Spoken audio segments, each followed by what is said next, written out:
Bem-vindos ao Mente Sortuda Podcast. Eu sou o Xande. E eu sou o Fred. Já vou pedir pro pessoal deixar o like no vídeo, compartilhar com seus amigos e se inscrever no nosso canal para o YouTube entender que esse conteúdo é relevante e entregar cada vez para mais internautas, né, Xande? Sim, parece besteira, mas ajuda bastante o nosso trabalho, né? É isso aí. E hoje o nosso convidado é o Luiz Bernardino. Boa noite, Luiz. Tudo bem, pessoal? Boa noite. Bom, pessoal, primeiro agradecer, né, por quem nos assiste aí, o Xande, o Fred, né, poxa, pela oportunidade aí de passar a noite com vocês, trocar essa ideia, a ideia cervejeira, né? Com certeza. E, poxa, baita oportunidade, né, porque estamos em outubro, né, o mês da Acabou casando aí, Oktoberfest, né? e, poxa, ficou bem interessante a jogada. Com certeza, né? A gente também agradece Sim. ter vindo aqui, bater esse papo com a gente, levar mais informação pro pessoal, né? Nossa região, o pessoal gosta de cerveja, né? Então eu acredito que vai ser um programa aí bem recebido pelo pessoal, né? Perfeito. E a pergunta que não cala, né, Xande? Quem é o Luiz Bernardino? Rapaz, o Luiz Bernardino, venho de famílias, obviamente, como aqui toda a região, né? Eu sou de Blumenau, mas venho de família também germânica, né? Uhum. Não vou começar a pegar, mas parar no litoral e paramos pelo Garcia, em Blumenau. Ali a minha bisa ficou por um tempo e aí foi proliferando a família, né? Sim. Uma parte de família Schork, outra parte de família Reiter, né? Tem os Reiter de Indaial também. E parte de pai também aqui do Guaricana, da região aqui de Ascurra. Aham. Então, por fim, quem é o Luiz? Eu tenho essa blumenauense, né? Essa raiz, essa coisa da cerveja, da questão da cultura germânica é muito forte na gente, né? Assim como toda a nossa, vamos dizer, a nossa vila Sim, aqui, sim, né? A nossa região. E, cara, minha infância passei sempre pela região do Blumenau. Aquela velha história, quando eu era criança, as crianças passavam férias na praia, né? Eu não Sim. passava na praia, eu passava sempre no Pantanal. O meu avô morou por 36, 7 anos, quase 40 anos no Pantanal, mais precisamente em Bonito. Hoje Bonito é bem conhecido, sim, né? sim. Naquele tempo não era, naquele tempo era Pantanal, era Velho Oeste mesmo. Então eu peguei também muito dessa parte com ele, né? Aquele neto que sempre teve muito convivência com o avô.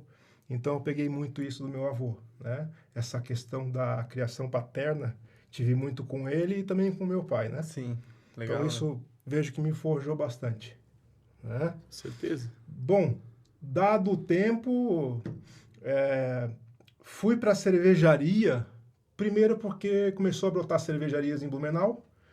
Não bebia muita cerveja, porque a cerveja nossa brasileira não me agradava, assim como muitos cervejeiros que eu conheço, né? Começaram a entender de cerveja, estudar cerveja, para começar a fazer cervejas, não as brasileiras, mas cervejas reais mesmo, né? Sim. As tradicionais da Europa, dos Estados Unidos, são escolas cervejeiras, né?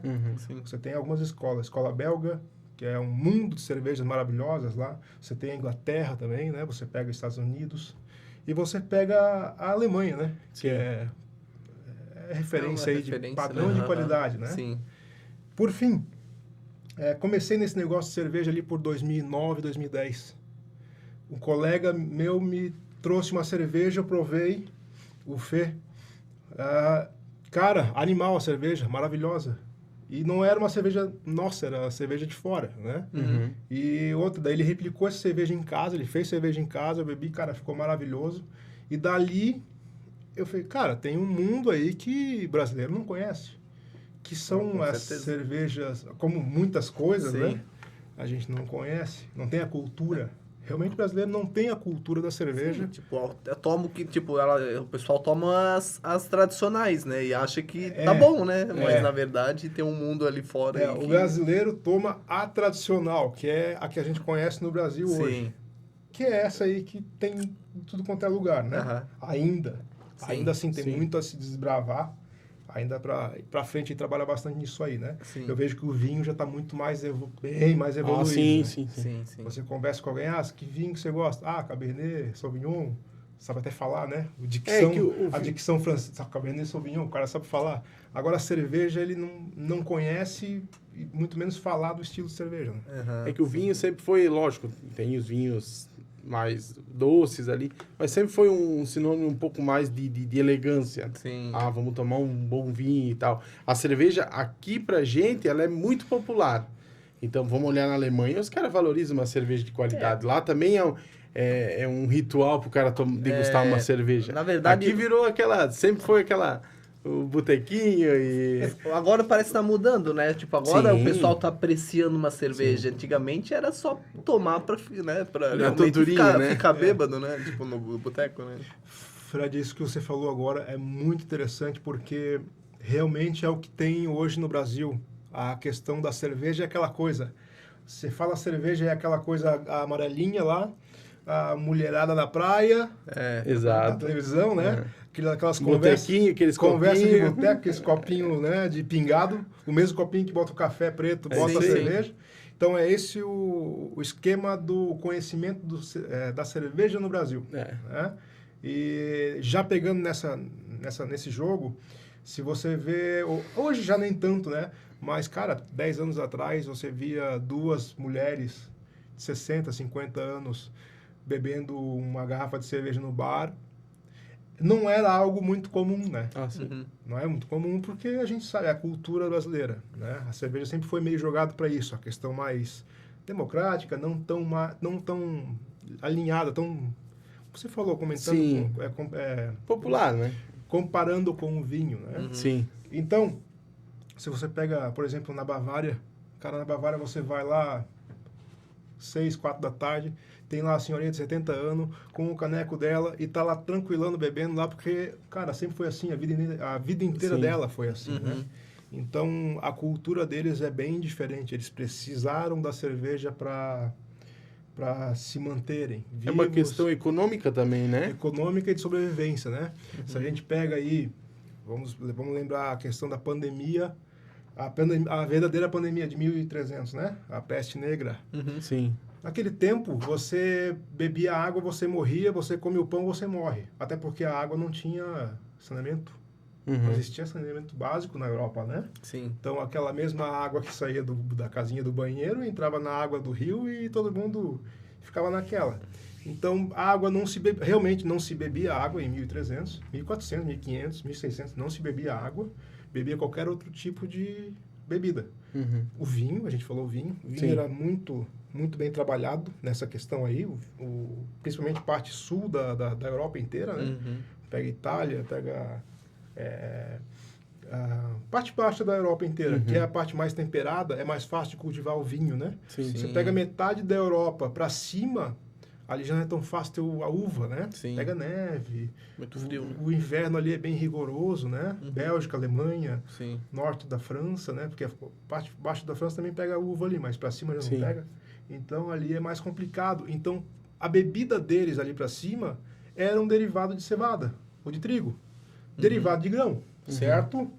Então por isso que eles tinham sempre o grão plantado no verão, colhia-se, jogava sempre em jarros, em cestos e passava o inverno rigoroso se alimentando do que eles tinham guardado no verão, né? Assim funcionava na Europa ali para cima.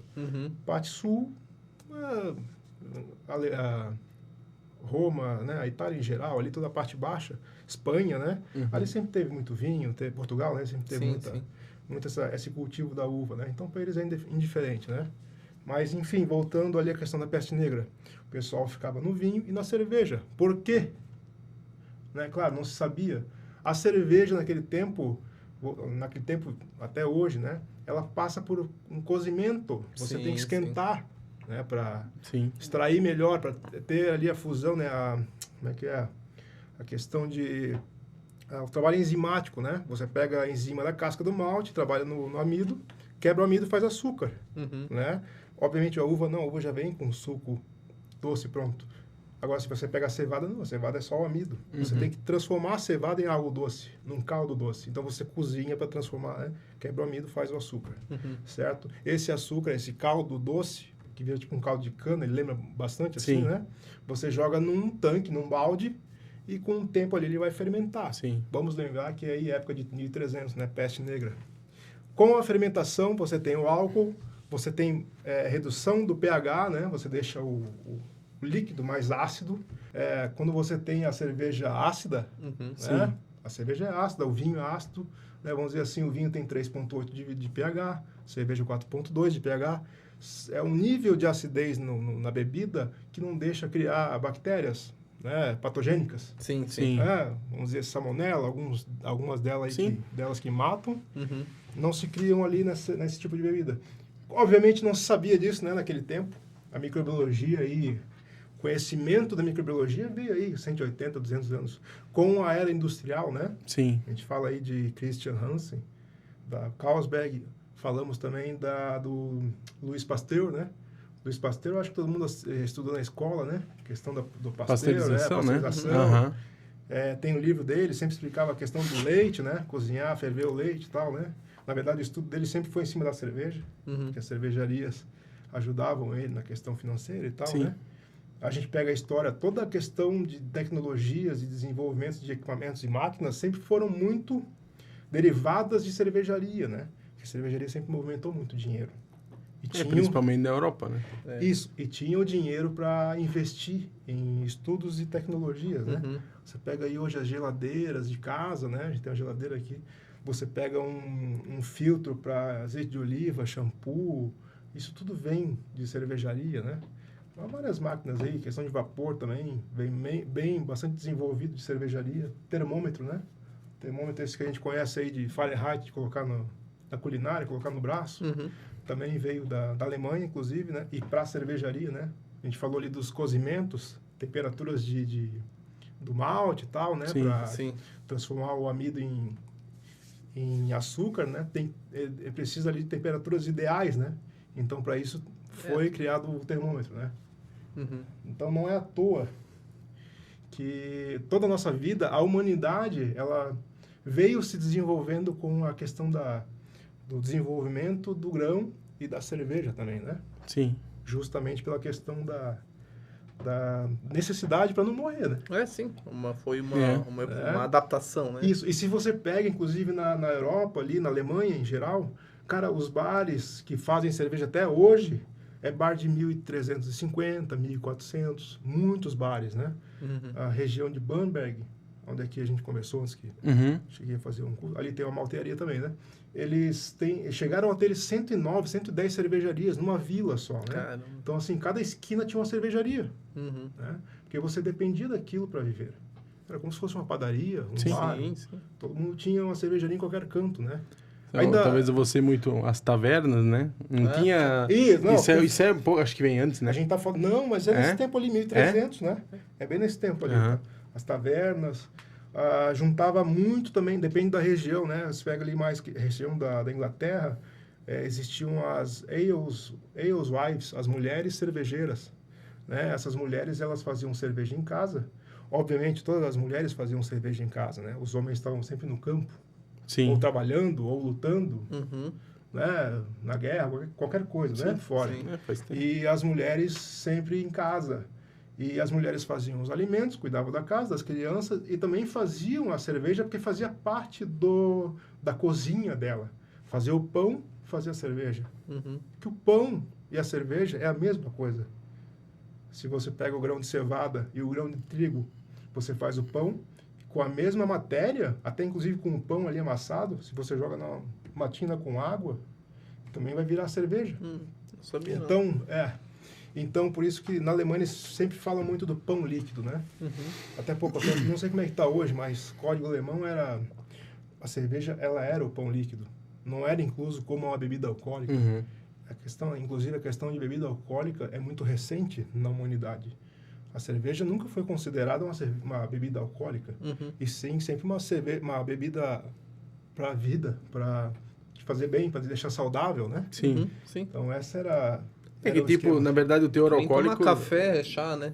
É isso aí. O teor alcoólico vai variar conforme a fermentação, né? Eu acho que quanto mais tempo fermentando, mais aumenta essa... Você tem o teor alcoólico de acordo com o volume de extrato que você joga. Certo. O vinho, você tem um vinho aí, você pega um vinho aí, por exemplo, de 10% de álcool, geralmente é uma uva que tinha mais água, né? Tem menos concentração de açúcar na frutinha ali e tem mais água. Agora, se você pega aí, tem aqueles vinhos, colheita tardia, né? Que eles chamam ali, são vinhos já que a uva já está quase secando, e aí você colhe ela mais envelhecida na planta já, né? Quer dizer, a água ela já ela murchou, perdeu um pouco de água, só que o açúcar está bem concentrado. Sim. Então aí você consegue ali um vinho de 15, 16% de álcool, né? Em comparação ao vinho normal, que é 12,5, 13, né? Sim. Dentro dessa pegada aí do vinho, até isso é uma coisa que pra gente aqui no Brasil surgiu aí por causa do... Vou fazer um merchan aí, do Flow Podcast lá, né? Que é o hidromel, né? Que daí é a fermentação do açúcar do mel, daí, né? Eu já tomei, é bem gostoso mesmo. Perfeito. O hidromel seria uma derivação da cerveja. A gente não pode esquecer que naqueles tempos lá, 10 mil anos atrás, tudo você jogava em jarros, guardava, né? Inclusive, 10 mil anos atrás, as pessoas deixaram de ser nômades, né? E começaram a fincar raízes em algum local. Sim. E aprender, né? Dizem que muito ali pelo rio Tigres e Eufrates ali, né? Região ali... Egito aí, né? Mesopotâmia, vai pra lá, né? Então ali a galera entendeu que, poxa, se eu pegar aquela grama ali e plantar, ela vai crescer um capim, as sementinhas eu consigo colher, guardar pra, poxa, eu consigo ficar de boa aí na minha casa por um período. Ficar um negócio sustentável, né? Não precisa toda vez ir explorar novos lugares para desmatar ou colher o de lá, né? Perfeito. Então nessa parte ali, né, Xande, que você, né, a gente conversou agora ali, você fica num local com terreno seu e tal, ali começou a questão da agricultura. Né? Com a agricultura, plantio, cercamento de animais também, sempre teve carne junto, né? Sim, então você tem a pecuária, você tem a agricultura ali, né? E, obviamente, a gente está falando de 10 mil anos atrás, a banana não era a banana que a gente conhece hoje. Né? O milho não é o milho que a gente conhece hoje. Né? A cevada é a mesma coisa. A cevada ela é derivada ela é da mesma família do gramado. Até é um tipo de gramado. A vodka, ela é fermentada do quê? Que é, no caso, a Rússia, né? A vodka, ela tem... A vodka, olha, vem de batata, vem de beterraba, vem da cevada, vem da uva. A questão da Rússia mesmo, eles só tomavam isso ali, né? Tipo, nem tu falou, a parte mais mediterrânea era mais vinho, depois a parte mais de cima ali, um pouco mais frio, era cerveja, e lá em cima, né, a Rússia era... Só que é bem mais destilado daí, né? Porque geralmente ali o líquido, a vodka é transparente, né? Qual é a diferença da cerveja com o destilado? A cerveja ou vinho são bebidas fermentadas. Você bebe o fermentado. Sim. Né? Você fermentou a bebida e bebe ela. O destilado é uma bebida fermentada que você joga no alambique, você joga num destilador e você vai tirar só a concentração daquele fermentado. Então você pega uma cerveja e joga num alambique para destilar, vai sair aquele vapor, né, que é o álcool, sai pela tubulação ali, ele condensa, sai a pinguinha, né, que o pessoal fala que tá pingando, né? Todo mundo acho que já viu, né? Sim. Alambique saindo cachaça. Sim. Então aquela pinguinha é o álcool que sai de um produto fermentado. No Brasil, a cachaça vem do produto fermentado que é da cana-de-açúcar. O caldo de cana, ele fermenta, então vira um caldo de cana fermentado. Tem aquela história dos escravos, né? Que, no caso, a aguardente lá, né? Ela foi, não sei, eles guardavam as coisas... Acho que era a cana, daí ela evaporou lá em cima, ela condensava no teto e daí ela pingava Tipo, os escravos apanhavam, daí pingava nas costas deles e eles chamavam de aguardente, entendeu? Tem uma história... os folclores, né? Sim. Tem esses folclores aí, né? Bom, por fim, o destilado de malte existe, que é o destilado de, vamos dizer, a cerveja que foi destilada, ela vira um whisky, por exemplo, né? Todo whisky ele é destilado de malte. Sim. Agora, se você pega uma vodka, ela é destilada pode ser de trigo, pode ser de malte também, a vodka, pode ser da batata, como a gente falou, né? A região da Polônia ali tem os melhores vodkas também do mundo, na região da Polônia. É muito trabalhado na batata.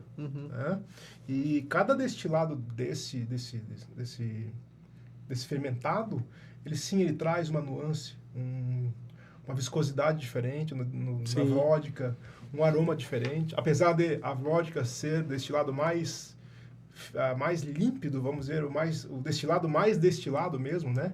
Ele passa por várias destilações para não deixar nenhum aroma, nenhum lá sabor, até né? tem umas vodkas marca tridestilado, né? Então, você tem uns processos de destilações, né? Então, vai ficar basicamente um álcool puro. Sim. Né?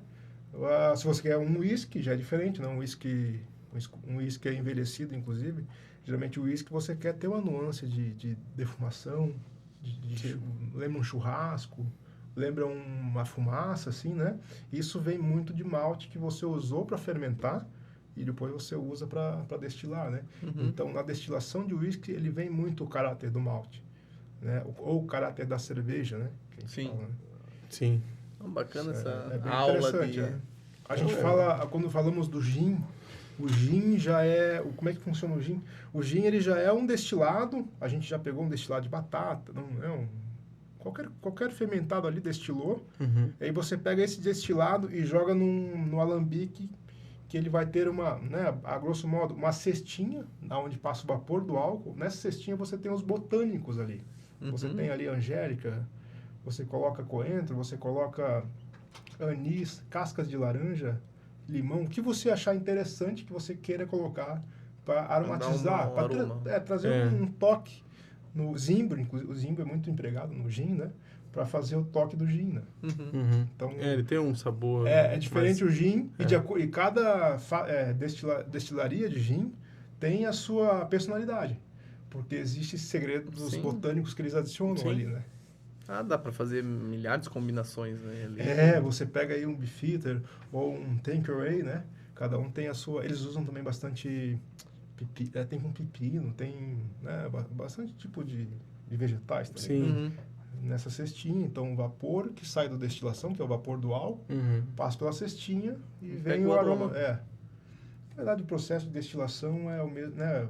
Usa-se para perfume, né? Por isso que traz esse aroma. Então, o álcool, ele pega muito bem os aromas.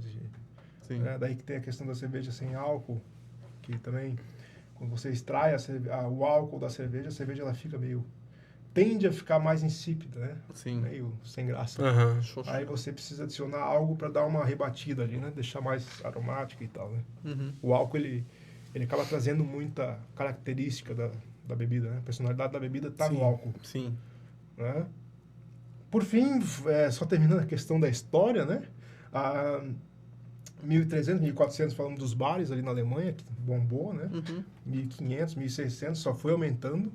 E aí é o que está hoje, né? A gente vê aí, poxa, cerveja é a bebida mais consumida do mundo. Não consigo ver algo ao contrário disso ainda. Por quê? Por que existe a maior festa do mundo é de cerveja? Por que não é de gin? Por que não é do whisky que a gente falou agora, né? Porque, obviamente, você bebe o dia inteiro e você, no final do dia, você vai para casa tranquilo. Vai descansar, né? Agora, um gin, uma vodka já não funciona assim, né? É mais complicado, vai dar tanto, né? A cachaça brasileira. Ainda voltando naquela questão do início, né? Da agricultura, as pessoas começaram a fincar as terras e tal, né? Ali houve a questão do trabalho com os grãos. Começaram a se fazer, sim, massas com grão. Só que para fazer essa massa, aí é que tá. Quem veio primeiro, né? O ovo ou a galinha, ou quem veio primeiro, a cerveja ou o pão, né? Isso não se sabe. Porque, veio o pão, Luiz. Por que veio o pão? Não se sabe se veio o pão primeiro ou a cerveja. Porque o pão, você também tem que ter um grão maleável. Né? Se você pegar um milho, você pegar uma cevada mesmo, botar no dente, você quebra a cevada. Quebra o dente, aliás. Bota o cevada na boca, você quebra o dente. Ela é muito dura. Então, para ela ficar maleável, fácil de trabalhar, você precisa fazer algo com ela. Que esquentar, né? Molhar primeiro. Você precisava molhar. Deixar úmida, né? Deixar úmida. Né? Ela vai hidratar, vai ficar amolecida. Né? Quando você bota um milho na água ali por dias, ele fica mole, né? Tudo tende a ficar hidratado. Absorver, né? E fica mais fácil de trabalhar, né? Então, e aí? Jogava na água, ficava por dias. Esses dias começava... Estragava, era mais fácil estragar e fermentar, então, Entendeu? Né? Essa é a jogada. Ou, poxa, ou guardava num pote, guardava num cesto e levava para viagens. Sim. E molhava, fermentava aquele negócio, né? Mesmo que não líquido, mas com água ali junto, começava a dar fungo e fermentando. O cara comia aquilo, tinha álcool ali. Então, começava a te trazer efeitos, né? Na cabeça. E, pô, e não te fazia mal, né? Te fazia bem e te deixava feliz ainda.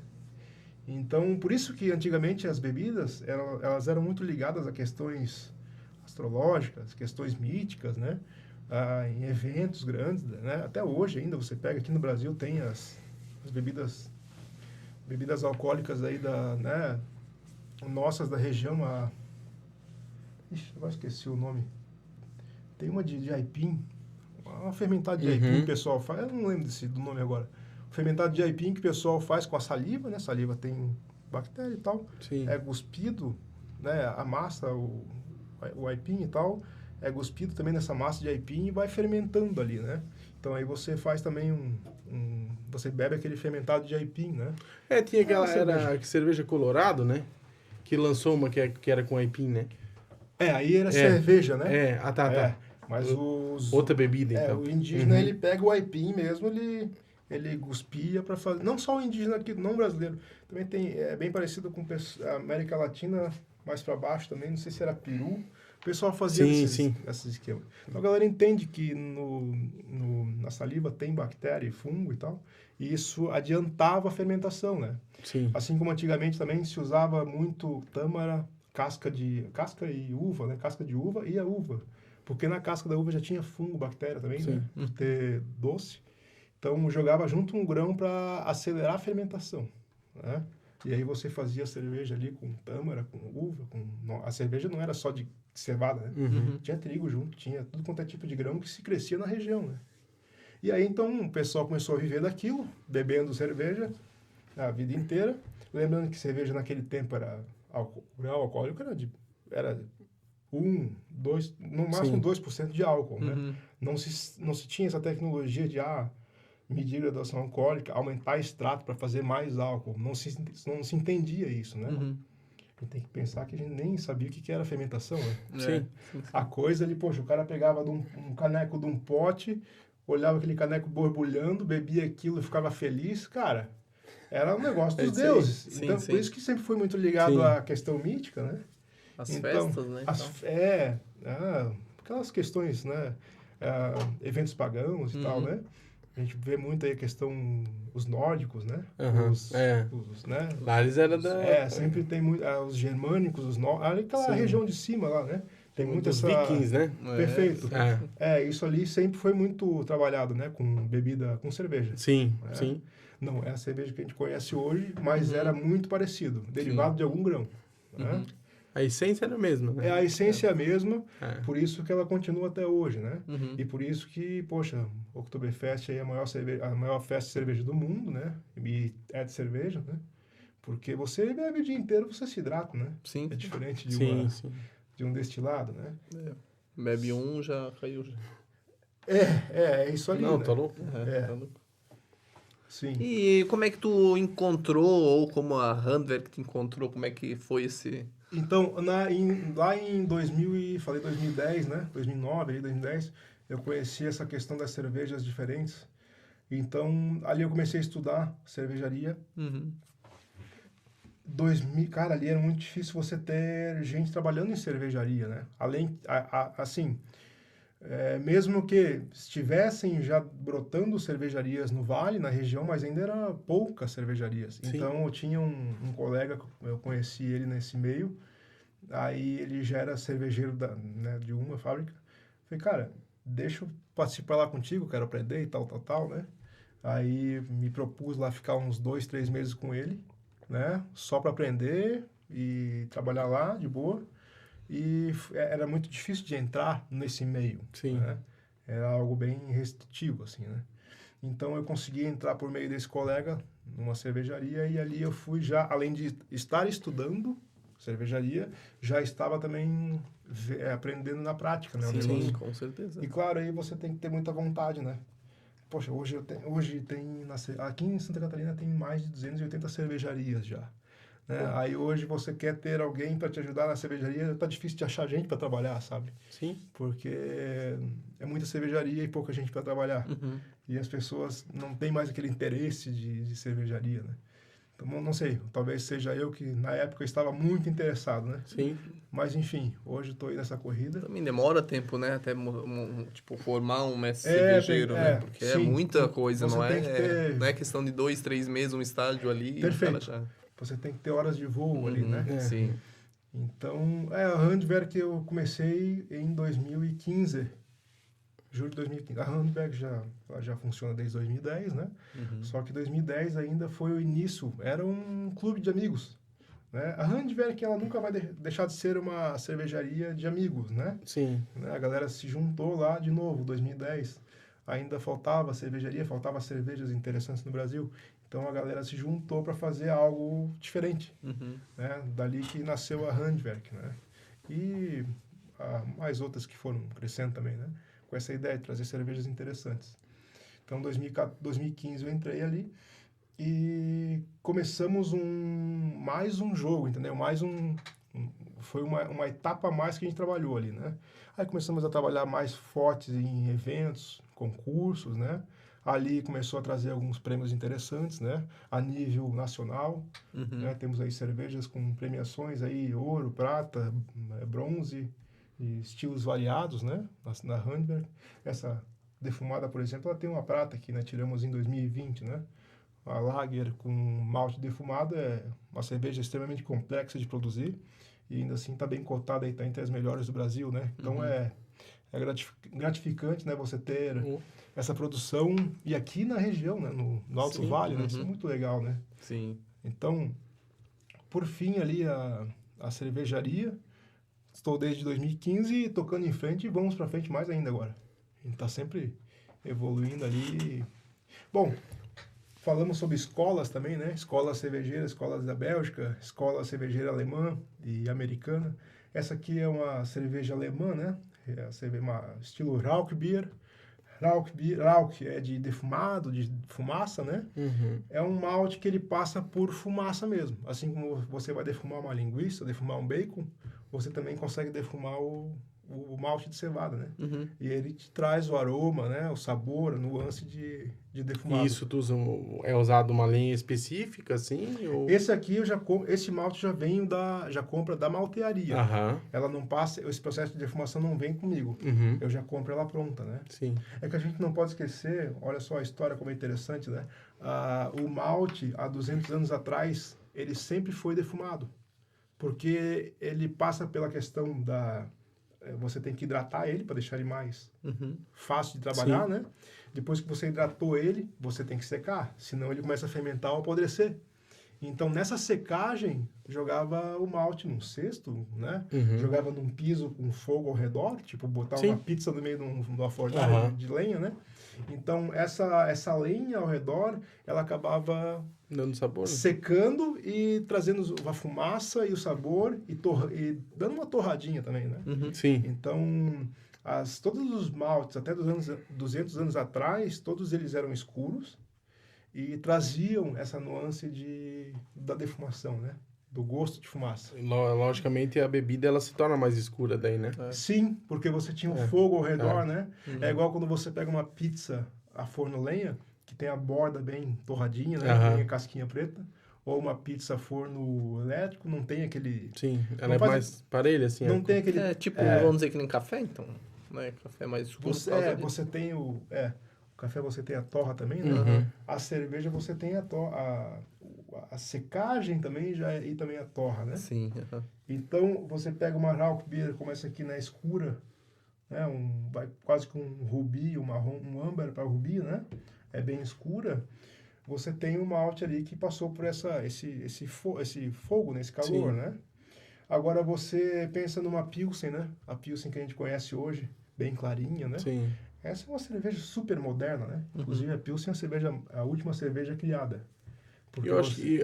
posso falar besteira, mas eu acho que é a mais consumida no Brasil, né? Assim, no tipo, né? Sim, mundial. Porque, tipo, Mundial. aquelas Lager. cervejas normais, clássicas, são todas Pilsen, né? A Ou Lager... chamam, pelo menos. Isso, né? Tecnicamente, a cerveja do Brasil é American Standard Lager.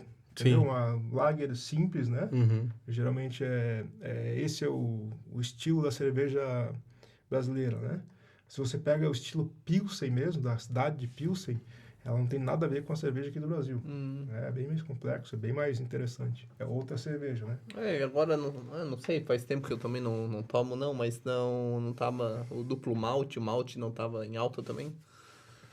O duplo malte ele veio principalmente com essa corrida das cervejarias novas, trabalhando com cerveja boa, trazendo cervejas diferenciadas, né? Como a gente tem aqui na mesa agora, né? Então, a galera sentiu, né? Os grandes sentiram. Sim. Sentiram forte ali, né? Sentiu, né? Que o gosto era melhor, né? Opa, o brasileiro começou a lembrar como era 40 anos atrás, É, né? Há 40 anos atrás no Brasil era só cerveja boa também, não era ruim não.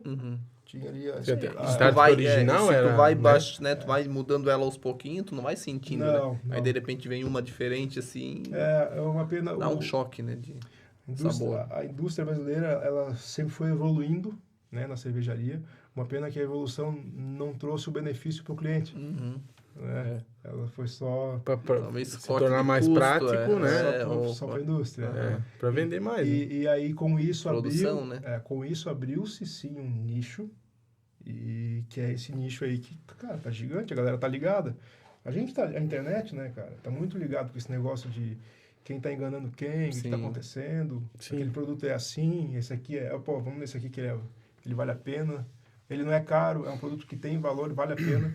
Né? Às vezes caro a é isso internet que você acelerou pega. essa parte, né? De informação, né? De conhecimento, Sim. né? Sobre isso aí. tudo, né? Antes era, eu vou beber essa porque eu sempre bebi essa e todo mundo aqui bebe essa, entendeu? Então, Ou passava na TV, a sim. TV era, né? era muita influência, né, cara? Sim. Bom, com isso vieram as cervejas, né? Aqui no Brasil a gente fala cervejas artesanais. Sim. Né?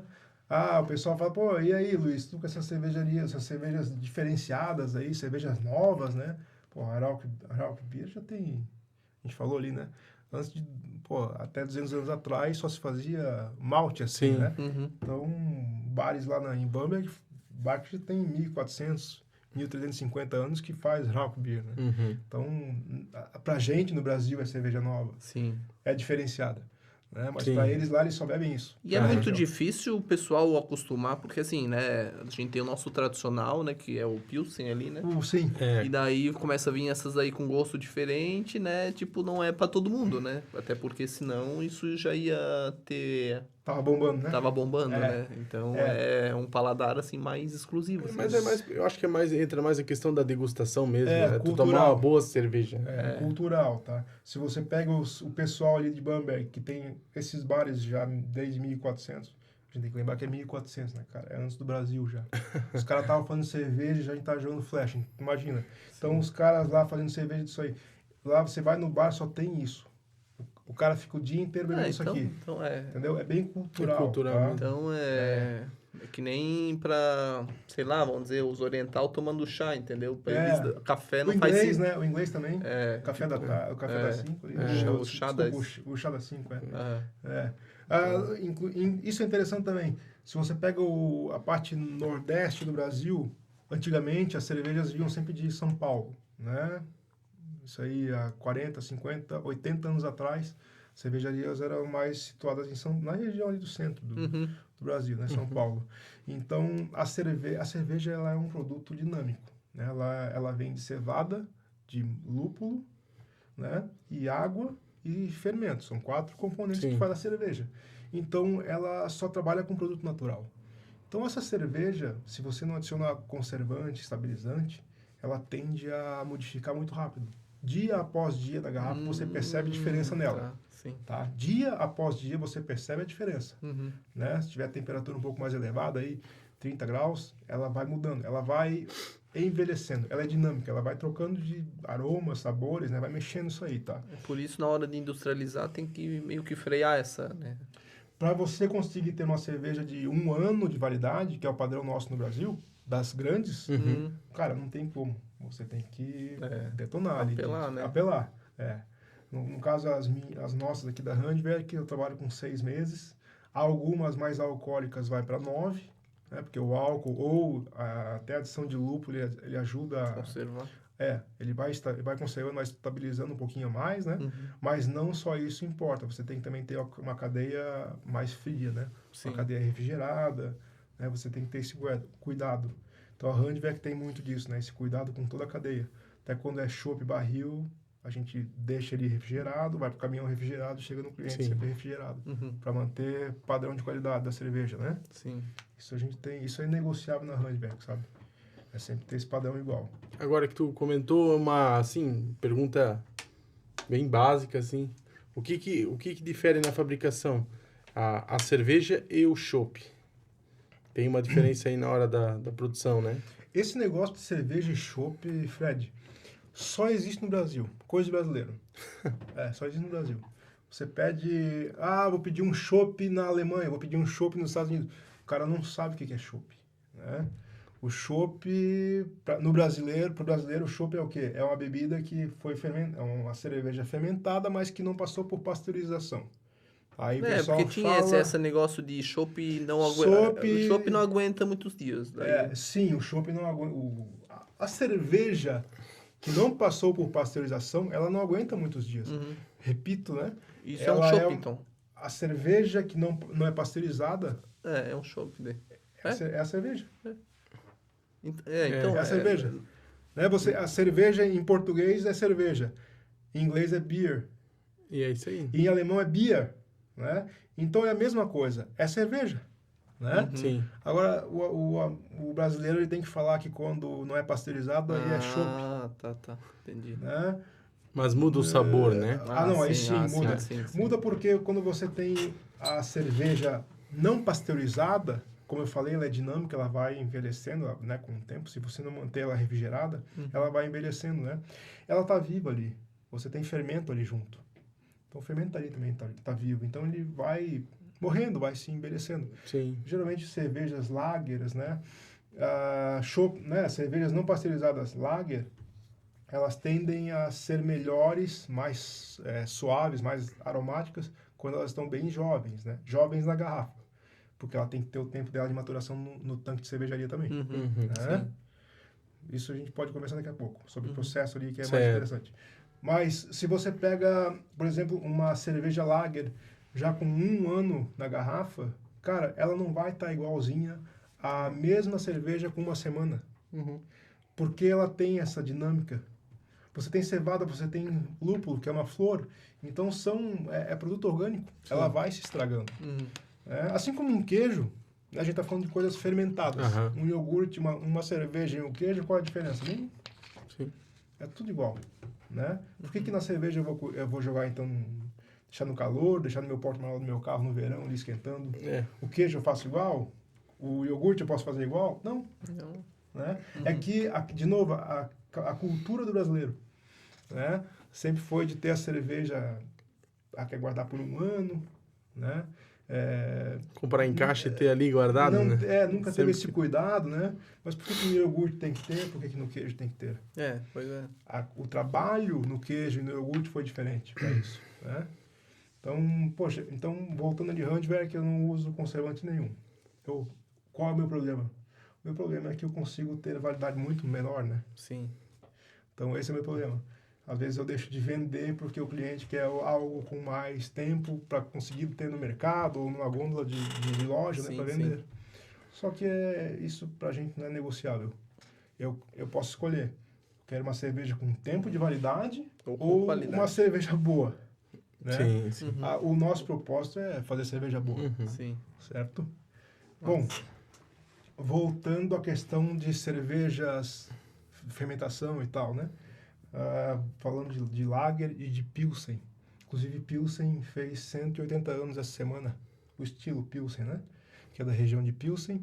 Fez 180 anos agora em dia 5 de outubro. Né? Vamos dizer que foi documentado o primeiro processo, a primeira fabricação da cervejaria lá. Que é na cidade de Pilsen. Por isso que teve o nome de cerveja Pilsen, né? E essa cerveja ela é nada mais do que o quê? Um grão que ele foi secado, né? com um processo um pouco diferente daquele fogo. Então você tinha tambores, você jogava o grão ali molhado no tambor e botava o fogo indireto. Não ficava o fogo direto no grão, ficava na chapa do Sim. tambor. Uhum. E girando, né, para não queimar. Então você conseguia secar o grão sem deixar o Sem deixar a defumado coloração escura. e sem escurecer. Então, você tinha um grão bem clarinho, consequentemente o grão clarinho faz a cerveja bem clarinha. E o sabor totalmente diferente. Bem né? diferente também. Uhum. Ele fica, né, mais neutro, fica com esse sabor de malte, né, bem maltado mesmo, né? Uhum. Principalmente a Pilsen da região, a Pilsen da República Tcheca, né? Sim. Essa é a diferença. Né? Massa, né? Por isso que nós temos hoje, nossa, você tem aí a Pilsen, você tem a Stout, né? Tem a Stout é bem difundida aí na região da Irlanda, né? Temos ali cervejarias só fazem cervejas com grão tostado, torrado, né? Uhum. Aquela cerveja bem preta mesmo, né? E Inglaterra, em geral, também tem cervejas bem escuras. Na Alemanha tem a Schwarzbier, que é uma lager como se fosse uma Pilsen, mas com malte torrado também. Então fica uma Pilsen bem torrada, né? Uhum. Então, cara, por isso que existem vários tipos de cervejas e... Então, 180 estilos de cerveja existem hoje já. eu posso fazer uma pergunta, parecer até meio grosseiro, mas, por exemplo, então, o mestre cervejeiro, ele não, né, todo mundo tem a ideia que ele cria cervejas. Na verdade, ele vai, tipo, que nem tu viaja pelo mundo e, na verdade, copia, né, cervejas. E daí tu, claro, aplica do teu jeito, mas a cerveja já tá feita. A gente tem essa ideia de que, pô, o cara criou tal cerveja, mas, na verdade, é que lá na Europa tinha isso aí, Replicou né? métodos, né? Replicou, Existem né? vários métodos, né? Então, tu aprendeu o método dos caras e meio que fez do teu Perfeito, jeito. né? perfeito. O estilo já sempre existiu, Sim. né? A Pilsen é ali de, falei agora 180 anos, tá? É uma das mais jovens, Uhum. o estilo Sim. Pilsen, né? A Rauchbier, a gente falou agora, Schwarzbier, a Stout, né? Uhum. São cervejas que foram criadas de acordo com as necessidades, com o que se tinha na época, na região, né? Sim. Então, cabe ao cervejeiro, se ele quiser replicar aquele estilo, entender do estilo Uhum. e tentar chegar mais perfeitamente, Estudar o né, estilo. chegar perto daquele proposto, né, daquele Uhum. estilo lá, né? Por isso que hoje, sim, existe, né, a Associação de Cervejeiros Mundial e tal, você tem ali todos os estilos já detalhados, né? Uhum. Não tem a receita pronta, mas tem, vamos dizer assim, coloração da cerveja, estilos de maltes que você usa e Para tal, classificar ela, provavelmente. Classificação de Isso, cerveja existe, Isso. tá? Ainda que, embora algumas cervejas sejam bem difíceis de classificar, porque, por exemplo, você pega ali em Düsseldorf, Düsseldorf fica ali no oeste da Alemanha, né? Ali você tem Düsseldorf e em cima você tem Colônia, né? As duas cidades fazem cervejas ali, não sei quantas centenas de anos, tá? Colônia faz a Kelch, que é uma cerveja com trigo, bem clarinha também. A Düsseldorf faz a Altbier. Altbier, ela vai um rubi, ela vai de rubi, um vermelhão lindo, até um marrom escuro desse assim. Uhum. Então, vamos dizer, lá naquela cidade das Altbier, cada família faz um estilo de Altbier diferente. Uhum. E Então é já a mesma coisa, né? É a mesma coisa, só que já fica difícil de classificar. Sim. O gosto já mudou. Já. Algumas são mais amargas do que as outras, Uhum. outras são mais caramelizadas do que as outras, marrom, a outra é rubi. Então, algumas cervejas são difíceis de classificar dentro dessa associação de cervejeiros. Né? Sim. E aquela IPA que eles falam lá também, eu uma vez tomei meio que. Desculpa, né? Talvez eu. Mas que ruim, tá louco? É, eu IPA não tenho um paladar pra isso. É mais né? forte, eu acho, né? a IPA, É aquela, né? ela escura, né? Ela bem forte, né? A IPA ela vem muito da escola inglesa, né? Você tem IPAs inglesas, dali que surgiu, porque, de novo, né, a necessidade ali, você tinha uma água com um pouco mais de sulfato, mais de cloreto, né? Ela tendia a deixar a cerveja um pouco mais escura, né? Uhum. A malteação, a gente falou da torra, do malte, né? Também deixava a cerveja um pouco mais, o malte mais caramelizado, mais forte, né? O malte mais torrado. Então, tudo isso fazia esse estilo que você conhece hoje, que é a IPA, né? O amargor da IPA vem do lúpulo, né? Então, o lúpulo inglês ali, ele tem esse terral, tem esse aroma de verde, assim, né, de capim cortado. Ele é bem específico lúpulo inglês, né? Uhum. Então tem as English, as Special Bitter, as Bitter, né? Que são as IPA, vamos dizer assim, tem a IPA que é mais alcoólica, 7% de álcool. Você tem as Special Bitter também ali no 5%. E você tem as Bitter, que vai de 3,8%, 4% de álcool, né? Todas têm a coloração mais ou menos parecida, assim, uma cor caramelo claro, um âmbar claro, assim, né? E são aromáticas, são saborosas, só que são mais robustas. Uhum. Né? Tem esse amargor. Talvez a IPA que você está falando deve ter provado as americanas, né? American IPA, elas são mais amargas ainda. Geralmente tem um hash que eles chamam, que é um amargor mais... Ele incomoda um pouco na garganta. Amargor mais proeminente, assim, né? Por causa do terroir dos Estados Unidos, né? Vamos dizer, terroir do vinho, as uvas, né? Sim. Cada região faz um vinho diferente. O lúpulo crescido na região também traz amargor, traz aromas diferentes também, né? Você pode pegar a mesma cepa de lúpulo da Europa ou dos Estados Unidos, ele vai trazer um aroma e sabor diferente. Com certeza. Sim, Isso. É igual ao vinho, igual a uva. Sim, uva terroir, também. Cada região já vai dar um gosto diferente. Ele influencia muito, Então a IPA de novo, é um estilo... Nossa, já tem seus, sei lá, se tem os seus mais de 500, 400 anos, tem com certeza. Então são cervejas aí para navios, né? Das épocas de navegações já, né? Então são cervejas bem antigas. Né? Aí tem a IPA, né? Que você falou, India Pale Ale, né? São cervejas ali trabalhadas para viagens, né? Na época da Inglaterra, faziam as corridas para a Índia e tal, né? Iam lá buscar temperos e várias coisas que... Na época da colonização da Índia. Sim. Então tinham essas cervejas para esse trabalho ali, né? Tem a APA também, né? A APA é a American Pale Ale. Né? E tem só a Pale Ale, né? Também. Pale Ale geralmente é inglesa, né? Quando é APA, que daí é American Pale Ale, né? Ou as IPAs, que são India Pale Ale, as tradicionais inglesas, ou as American India Pale Ale também, né? Eu comentei antes da Summer, né? Mas não tem uma, talvez que é Red e Summer, alguma coisa, Red? Não tem uma que tem Red no nome? Tem o vinho. A gente tem agora um... Não sei, não tem. Eu já ouvi falar, mas depois eu vou pesquisar. Você está falando de estilo. Estilo Sim. Existe o Irish Red Ale. Isso. É o estilo irlandês. E sim, ele também vai nessa pegada aí com lupulagem um pouco maior. Tem um doce, um malte gostoso também, né?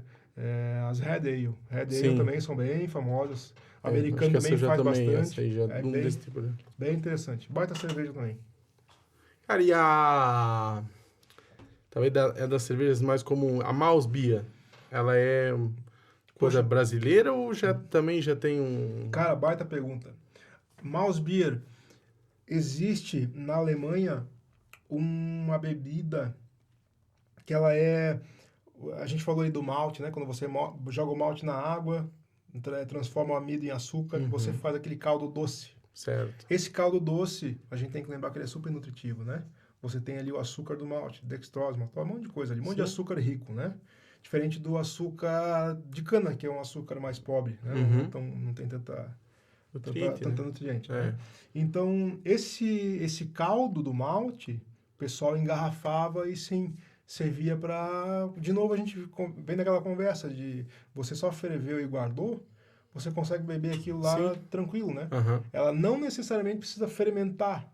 Né? Sim. Você quer uma bebida que seja nutritiva e que seja segura.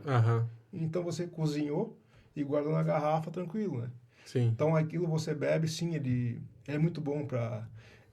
Antigamente, era muito bom para amamentação, pessoas que precisavam, né, de energia e tal, né, trabalhadores e tal, né? Essa bebida, ela foi muito difundida, existia isso. Hoje ainda tem umas variações disso na Alemanha. Cheguei a ver lá, com fermentação lática e tal, né, com adição de frutas, inclusive, bem interessante. Essa questão da Mouse Beer foi uma derivação, mas foi a Mouse Beer é brasileira, tá? Sim. Que é bem doce. É uma cerveja que você pega e adiciona caramelo e açúcar, tá? Então, meio que aquela questão que eu te falei do mosto, né? Daquele caldo doce que você bebia, que era super nutritivo, foi uma, vamos dizer, foi uma adaptação brasileira daquele caldo, né? Que não tem nada a ver uma coisa com outra. Sim. Né? Mas que se você pegar na internet aí, você vai ver propagandas 1940, 45, com desenhos assim, com mães de colo, com neném do colo, com mouse beer e tal. Tem fotos ainda se você achar na internet, né? Aliás, essa questão da cerveja, a gente fala na história de novo ali, né? 1500, 1400, peste negra, todo mundo sempre bebeu cerveja, tá? Esse negócio de que álcool trabalha, que fazia problema, não se entendia também naquela época, né? Sim. Isso aí, a ideia era se manter-se vivo, né? Sobrevivência, Isso, né? era sobrevivência, né? Então, claro também, né? Aquela bebida tinha 1% de álcool. Então, era algo que não... Outra coisa, o pessoal bebia num dia lá, de manhã já, o pessoal bebia aí cerca de 5, 6 litros numa manhã já, de café da manhã. O pessoal bebia isso aí. Né? Café reforçado. né? Era outra Realidade. outra realidade. Sim. Era outro giro, tá? Então, a gente acha que bebe cerveja hoje, não tem nem comparação. Né? Bota meu ovo aqui Que do lá lado. também servia também como alimento, né? No meio disso, É o né? alimento, tá? Porque como ela é mais, assim, vamos dizer, calórica, né? Daí, Isso. então ele serve É. como comida, uma comida Perfeito. Líquida. líquida. Perfeito, o pão líquido, Pão líquido. É bem isso ali. Que até hoje na Alemanha é assim. Sim. Você pega na Alemanha hoje ainda a partir de 16 anos, né? A partir de 16 anos você pode já beber cerveja. Né?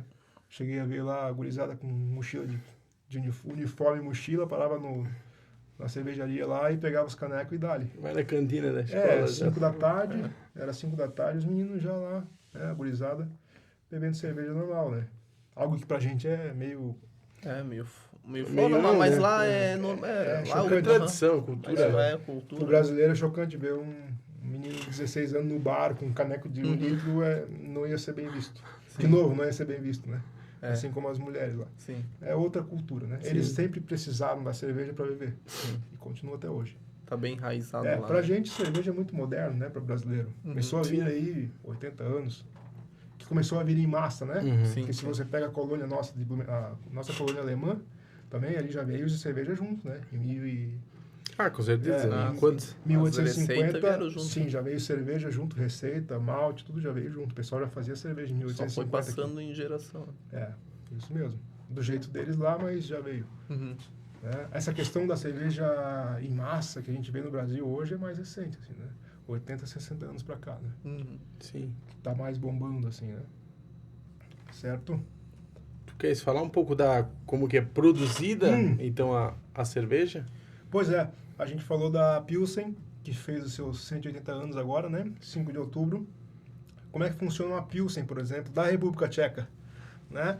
Você tem ali a parte do cozimento, que é jogar a cevada na água, com determinadas temperaturas, faixas de temperaturas. Você vai quebrar o amido e faz o açúcar. Né? Para você fermentar algo, você tem que ter açúcar. Cana-de-açúcar, suco de uva ou a cerveja. O mel também, né? O mel. O mel que nós O comentamos. mel para fermentar, ou se não o açúcar do malte. Né? Então você fez aquele caldo. Aquele caldo você joga aquele caldo é uma sopa mesmo, é um mingau. Então, como a gente não come cerveja de mingau, eu sou obrigado a filtrar, né? Então, eu passo isso para uma outra tina. Nessa outra tina eu tenho uma peneira embaixo. Então, a peneira segura toda a parte sólida, casca, que fica ali, né, da cevada, ela fica na peneira. E para baixo passa o líquido. Esse líquido eu transfiro para uma outra tina. Essa tina é a tina da fervura. Então, essa tina de fervura eu fervo por 90 minutos ali. Então, dali que já começa a questão... Ali tu já separou, conseguiu separar? Ela tá assim, transparente? Já ficou líquida, Ficou o ouro líquido. Bem dourada. Sim. Então, nessa parte ali, você ferve por 90 minutos, 60 a 90 minutos, depende do estilo de cerveja e tal, né? Não é um padrão. Primeiro, na fervura, você vai eliminar alguns aromas e sabores que não são tão interessantes na cerveja, né? Aquele gosto de capim, né? Água de milho enlatado, assim, aquele gosto de vegetal, né? A cevada. Sim. Então, isso na fervura você já elimina. E, claro, a fervura ela vai matar qualquer tipo de micro-organismo, né? Qualquer microbiologia que tiver ali que não é não é de interesse, né, pra gente, você consegue eliminar muita coisa aí na fervura, né? Daí que tem a questão da segurança alimentícia, né, da cerveja, né? Sim. Até hoje a cerveja ainda é um dos alimentos mais seguros do mundo, porque você passa aí 60 minutos fervendo, né? 60, 90 minutos fervendo. Então ali você tem uma segurança Sim, bem com interessante. certeza. Além de todo o processo ser por tubulações, né? Você não tem operação... Contato. contato humano na cerveja de hoje, né?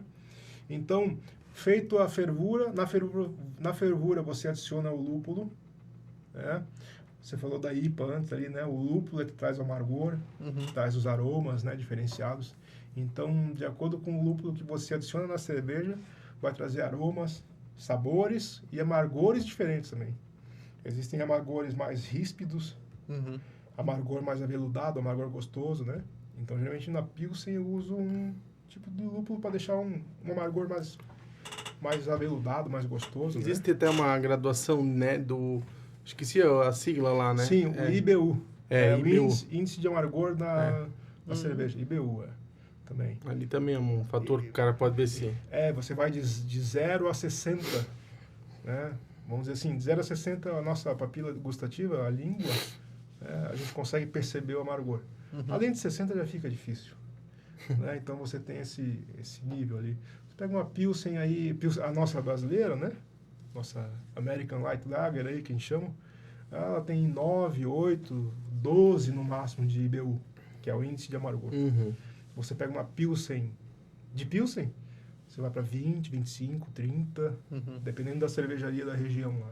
Sim. Então você triplica quase o amargor da cerveja. Claro que uma cerveja mais amarga, você tem que balancear com ela. Como é que você vai balancear ela? Você joga mais doce ali também, né? Então você deixa um residual de malte a mais ali para ficar bem balanceado, né? Então vai ser uma cerveja mais doce, mas também vai ser mais amarga. Talvez mais encorpado também? Tudo, né? A viscosidade, o corpo, Sim, com certeza. né? O aroma, tudo é mais concentrado. Acentuado, né? E aí é maravilhoso, né? Porque você tem uma cerveja, vamos dizer assim, que para mim, uma das melhores hoje seria as Pilsens da República Tcheca, né? As verdadeiras, né? As Lager da República Tcheca, as Pilsens. Bom, aí feito ali a fervura, a adição do lúpulo, você refrigera esse mosto. Você tem que pegar esse mosto e refrigerar ele rápido. Interessante ali você refrigerar, vai para 10 graus, de 100 para 10 graus rápido já. Então refrigera por trocador de calor e esse mosto vai para tanque de fermentação. Então tem as tinas, a cozinha, faz a parte quente, leva 8 horas, desde que você joga o malte na água e tira esse mosto já, refrigera ele, umas 8 horas mais ou menos, tá? Aí esse mosto vai para o tanque. No tanque eu adiciono o fermento daí, né? Então esse fermento vai começar a consumir o açúcar do mosto, vai transformar o açúcar em álcool e CO2. Grosseiramente é isso, tá? Claro que Que vai dar o gás daí, né? nessa etapa de metabolismo do fermento, ele não vai fazer só álcool e CO2, ele vai fazer também ésteres, né? Ésteres, né? Outros tipos de aromas e sabores na cerveja também, né? Por fim, essa fermentação ela dura em torno de 5 a 7 dias, dependendo da cerveja. Toda levedura, ela tende, depois da fermentação, ela tende a decantar, ela vai para o fundo do tanque, deixando a cerveja um pouco mais límpida, né? Fica a cerveja mais dourada, mais limpa. Então, nessa etapa, 7 dias, ela virou cerveja, mas não está muito palatável ainda, sabe? Ela está igual um queijo novo, igual algo que fermentou novo. Você tem que ter um tempo de maturação. É igual um destilado novo, um whisky, um rum, uma vodka. Você tem que ter um tempo de guarda dele, para ficar mais interessante né, no palato, beber. Cerveja é igual. Então a cerveja, assim, as da República Tcheca geralmente ficam aí 90 dias parado num tanque. Esse tempo parado no tanque é muito benéfico para a cerveja, porque ela vai deixar o quê? A levedura tende a decantar melhor ainda. Então a cerveja vai ficar mais limpa e mais arredondada, o aroma, tudo melhor, sabe? Sim. Aí depois dessa etapa dos 90 dias, você joga para garrafa e para barril, né? Aí tá feito. No Brasil... Pô, mas é bastante, né? Deixar 90 dias... É, bastante. É caro. Por isso que é caro. Pois é, por isso que é 90 caro. dias que tá parado ali, Isso. né? Tu bota na frente o dinheiro, vamos dizer, né? Isso, e 90 dias que você tem que ter máquina refrigerando, gelando, né? E o resto tem que Custa estar alto. produzindo direto. Isso, né? isso mesmo. Então, por isso, porque assim, uma cerveja maturando, ela fica de 1 a 2 graus de temperatura. Para ficar nisso aí, você tem que ter uma máquina gelando 24 horas por dia. Tá louco. É caro. Caro, né? É. Por isso que no Brasil você tem aí as nossas American Lager, as nossas grandonas aí, cerveja com 9, 12 dias de produção, né? Ah, tá. Porque você tem que reduzir esse tempo para ficar mais barato. Né? Sistema de fermentação é diferente, todo o processo é diferente de uma cerveja padrão Europa, né? Padrão Alemanha, República Tcheca. Uhum. Isso eu vejo lá que eles não baixam a guarda, assim, né? É o padrão deles e pronto, né? Qualidade. Uma vez eles falavam da Heineken que era, né, o padrão alemão. Eu não lembro, tem uma frase que eles usavam que era que tinha que ter tais fatores para ela ser uma... Talvez a lei da pureza alemã, Isso, né? exato. A lei Isso. da pureza alemã, você tem que ter o malte. Heineken é da Alemanha? Ou é da Holanda? Fica na Holanda. Holanda? É, Holanda. Holanda, né? Holandesa, é. Amsterdã, eles são ali. É. Sim. Então, a lei da pureza alemã, você tem que seguir ali a água, o malte, o lúpulo e, mais recentemente, a levedura, né? Sempre foi 3 componentes, por fim são 4, agora com o fermento, né? Uhum. Com o conhecimento do fermento.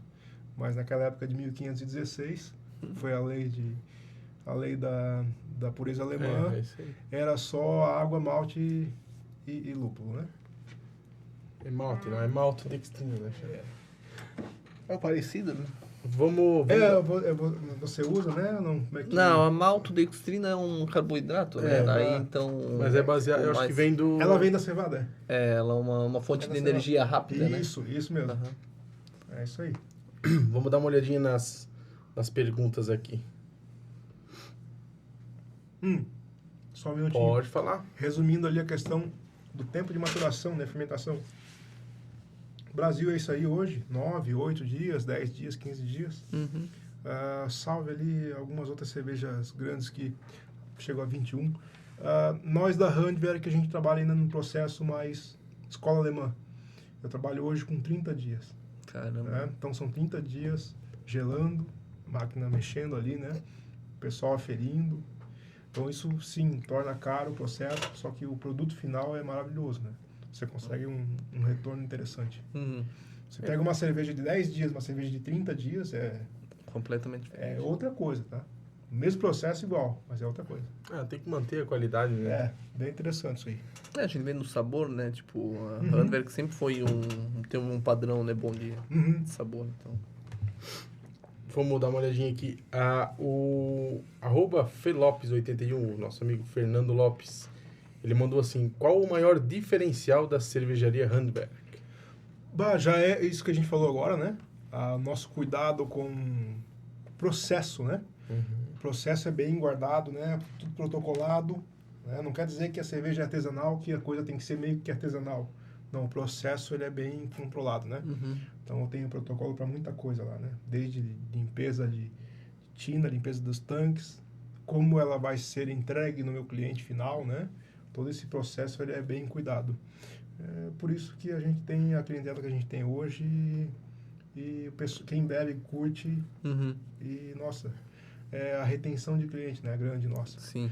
Porque a gente consegue ter esse padrão de qualidade na Não cervejaria. muda, né? Tu não toma Handwerk, vamos dizer, uma vez só, né? isso. Normalmente... Tu vai Isso. tomar uma dessa hoje, daqui a 6 meses tu vai tomar, tá diferente, Isso. segue um padrão, né? Mesmo que a gente discutiu ali que a cerveja é dinâmica, ela vai mudando com os dias, mas a gente trabalha para retardar isso ao máximo, né?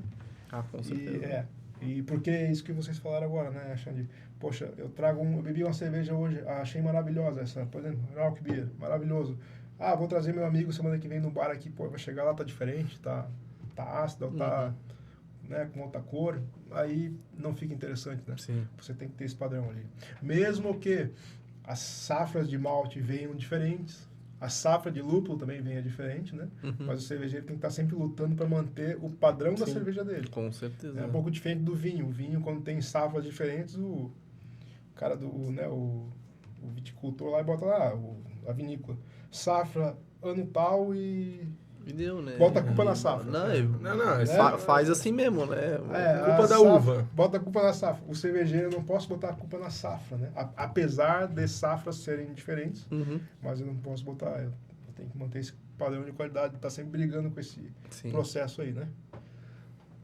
É isso aí, eu acho, pro Fernando ali, né? Respondi da pergunta do Fernando. Certo. O nosso amigo @falavizinho, o Rafa Kitter, Fala, vizinho! ele mandou assim, né? Uma Vizinho. pergunta polêmica, né? Lula ou Bolsonaro? Eita. Ó, eu acho que a gente tem que mudar um pouco essa... Não falar de assunto polêmico, eu acho que a gente deveria falar de religião e arma de fogo, né? É. Um negócio que não é tão polêmico. Sim, que não Aí dá a gente tanto... fica- é. Sim. Mais Eu tô algo, brincando, algo é. mais tranquilo, né? É, Vamos arma falar. e religião sim, é tranquilo, Eu né? acho que é mais de boa É. do que política. Não, mas... É. Tu é CAC também, né? Ou não? Cara, esse negócio de CAC... Craque, não. CAC pra mim não funciona. Não. CAC não deveria existir. O CAC. Não? Não existe negócio de CAC, não deveria existir. O que é o CAC? O CAC é uma casta de pessoas que tem que fazer curso e pagar um monte de documento pro governo e um monte de taxa para conseguir uma arma para fazer o esporte de tiro esportivo. Tá. Uma vergonha isso. O único lugar no mundo que Tem. um esporte que você quer fazer, o exército tem que ficar tomando conta. O único lugar no mundo é o Brasil. Se eu quero fazer um tiro esportivo, tem que ter as Forças Armadas cuidando do meu instrumento de esporte. Acabou. Pagando pode ter, né? Se É. não pagar, não pode, né? O William Jäger mandou assim pra gente. Na verdade, essa pergunta do William foi... Quem mandou ela também foi o William, o @Daniel Senen e o Milão lá, o Ivo Rafael Miller. Eles mandaram, então, Fala, pessoal aí. O William, Milão, Daniel. qual a cerveja preferida do mestre? Rapaz, falamos de 180 estilos de cerveja, né? Acho que quase todas eu já degustei, já estudei. Todas são maravilhosas. A gente só falou de Lager, né? Em geral, ali Sim. Pilsen, né? Porque é a nossa realidade brasileira. E não falou de Weissbier. Cara, Weissbier são cervejas alemãs, né? Da Bavária. É de com trigo? cerveja de trigo da Bavária. Ali engloba, nossa, mais de 15, 20 estilos de cervejas de trigo, as Weissbier. Nós não discutimos sobre a questão das cervejas belgas, que vai muito trigo também. Cervejaria belga, a escola belga em geral usa muito tempero, muito botânico, né? A gente falou ali antes de... Vai angélica também, vai coentro, vai casca de laranja, vai frutas em geral. É maravilhoso o mundo da cerveja na Bélgica também. Então, se você pegar toda essa escola, né, esse mundo de cerveja, cara, é bem complicado esse negócio. Eu tô hoje numa situação que eu curto mais as Lager da República Tcheca, né? A gente falou antes de arma, né? Pô, a República Tcheca é uma maravilha, né? Você tem armas... É a Caracu, minha cerveja preferida, cara. Você tem a República Tcheca, hoje você tem as melhores lagers do mundo, você tem as melhores armas do mundo, e dizem que as mulheres mais bonitas do mundo também, muitas são de lá, né? Então, não sei, República Tcheca. O pessoal que vive lá, eu acho que tá bem servido. Eu curto bastante. Qual empresa de arma é de lá? Que eu não... Nossa, mas tem não, muita coisa. Pode ser muito, né? Mas... Muita coisa. Eu só Porque conheço as clássicas. Se você pega a República Glock. Tcheca... se você pega a República Tcheca, ela já vem muito ali... essa região é muito forte na usinagem, parte de produção de metal, equipamentos pesados de guerra, indústria bélica de armamento pesado, tanque, tudo vem dali daquela região. Já antes de União Soviética e tal, né? Então o pessoal é muito estudado nessa questão de armamentos ali nessa região, né? Croácia, República Tcheca, Ucrânia ali, né? Tudo ali junto, né? Então...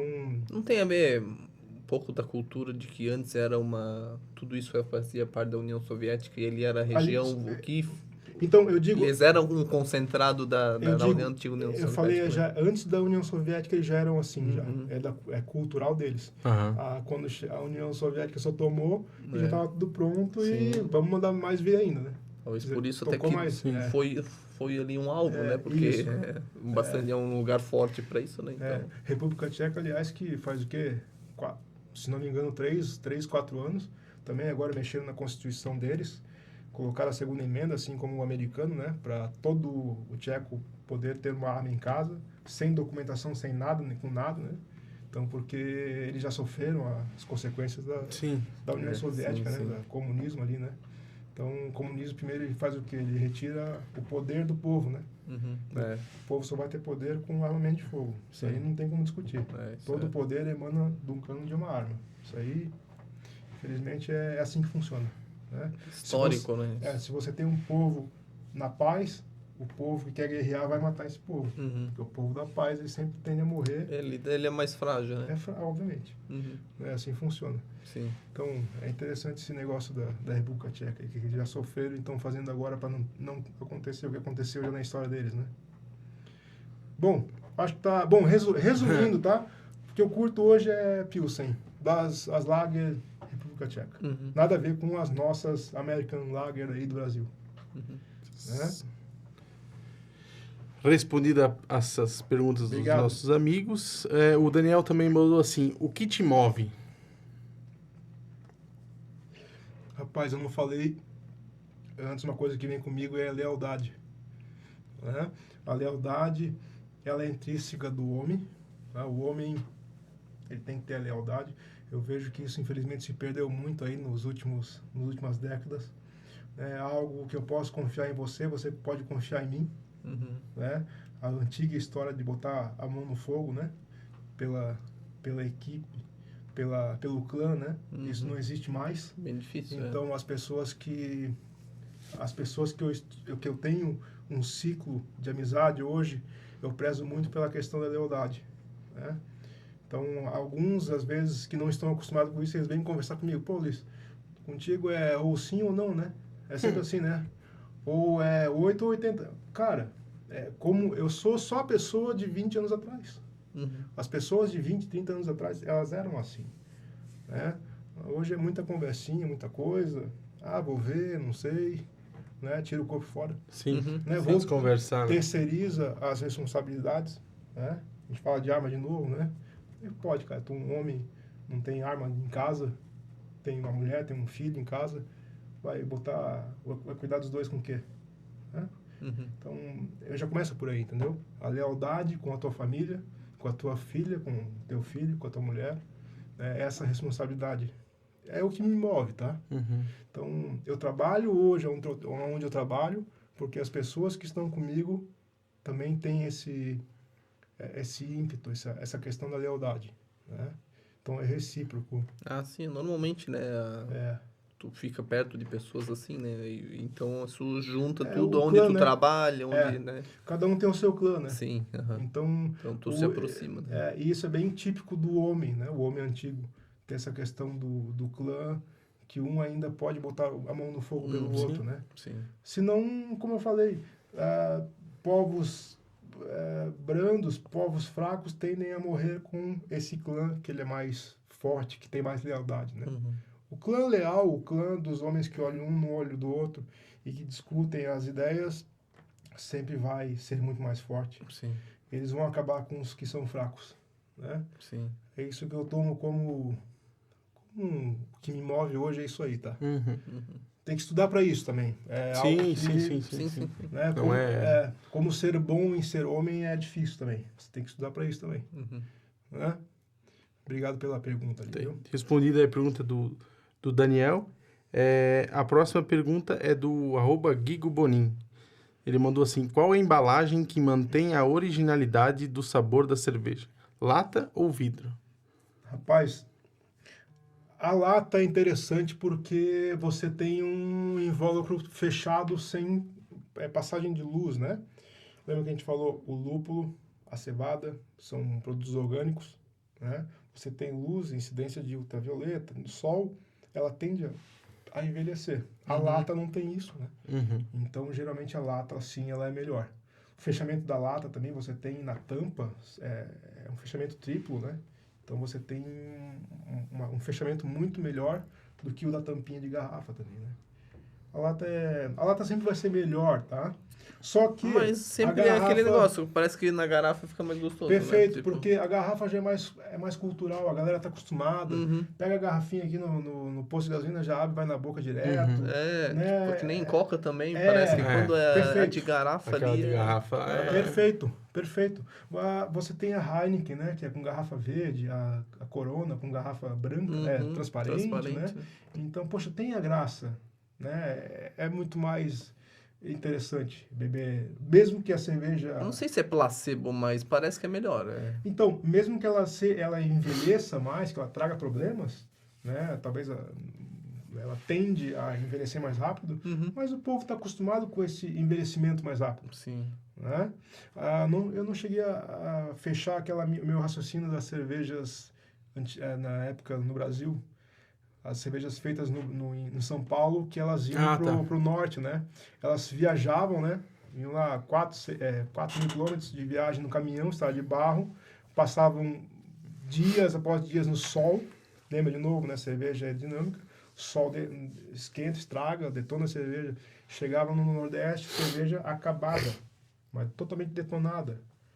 Então, se vem alguém daquela região beber a cerveja, na mesma cerveja em São Paulo, no bar ali fresquinha, ele não vai curtir a Não vai cerveja. curtir, né? Não é o que ele Porque tá ele já está a vida acostumado. inteira dele numa cerveja detonada lá Sim. né? Então, isso já está mais do que sacramentado, já foi feito várias pesquisas, estudos. Sim. O povo está acostumado com um tipo de bebida, não adianta se você traz algo melhor para ele não vai entender isso. Ele está acostumado com aquela cultura. Né? Pode mudar, mas demora, talvez. Né?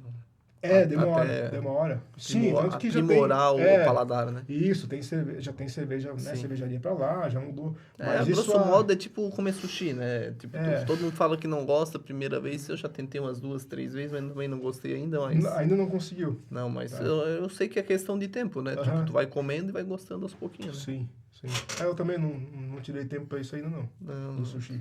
É mais da carne. Carne. É. Respondida aí a pergunta do nosso amigo Boni. Obrigado, Boninho. E o Romeu Clems mandou assim uma pergunta mais técnica aqui. Como é feita uma limpeza de barril? Rapaz, o barril é algo bem interessante, né? Eu tava vendo até uma foto.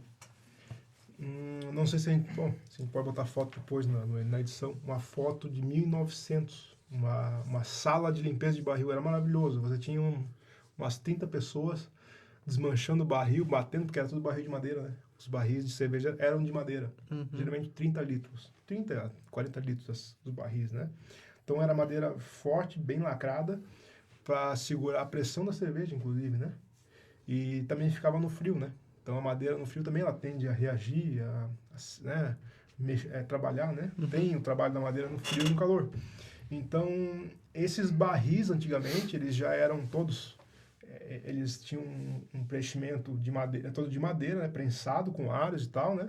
E você você passava vapor no barril, na madeira. O vapor em si, ele já tende a manter o ambiente microbiológico um pouco mais seguro, né? Vapor ali a 120 graus, ele mata o que tiver ali. Sim. E dava um enxágue, né? Assim funcionava antigamente o processo de limpeza de barril. Claro, era um galpão gigante com 30 pessoas trabalhando, porque os barris voltavam às vezes desencaixados, né? As madeiras, quebrado, lascado, né? Então tinha muita mão de obra. Hoje, com a tecnologia do aço inox, né? Você tem aí hoje todos os barris que a gente vê por aí é barril de inox, né? Inox alimentício. Você tem já uma válvula ali super simples. Então, hoje eu pego o barril, eu tenho uma lavadora de barril. Essa lavadora ela vai dar um enxágue com água para tirar o resíduo de cerveja antiga. Depois você tem uma limpeza com soda cáustica a 80 graus. Só essa limpeza já resolve o barril. Né? Não tem mais o que fazer. Tira toda a sujeira e aí nos 80 graus ele já dá uma ação bacteriológica. Esterilizada, né? Né?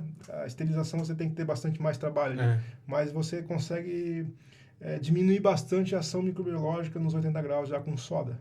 Né? Depois da soda tem mais uns 3 enxágue para garantir que a soda cáustica saia do barril. Né? É bom, né? Tirar a soda cáustica. Depois desses 3 enxágues, você tem um enxágue com ácido peracético. É um ácido bem da família do vinagre.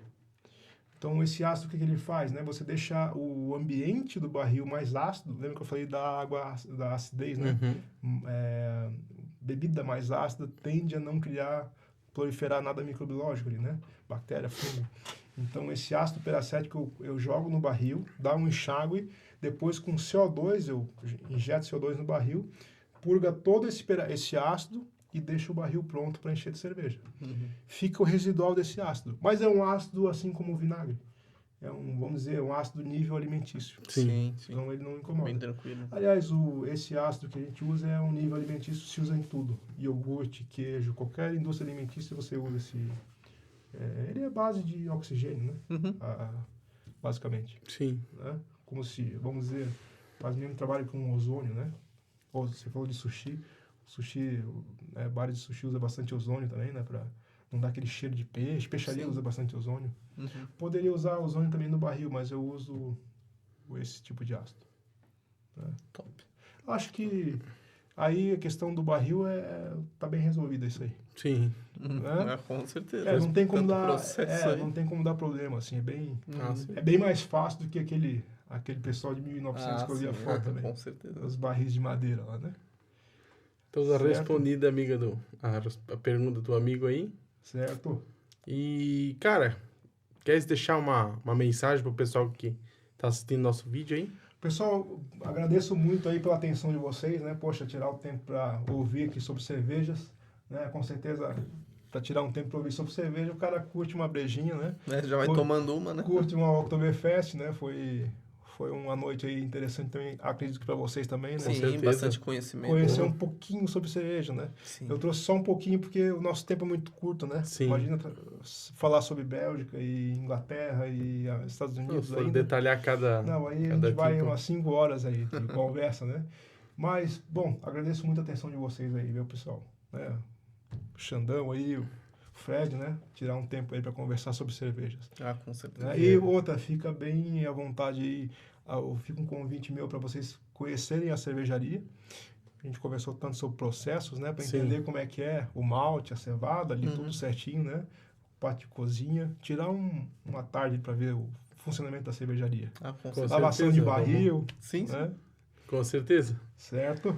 E a gente também te agradece ter vindo cedido teu tempo e ter vindo aqui compartilhar as tuas experiências com a gente aqui, com o pessoal Muito obrigado, que assistiu. Viu? Beleza, pessoal? Muito grato. Obrigado por assistir. Viu? Até mais. Valeu, abraço. Até. Valeu.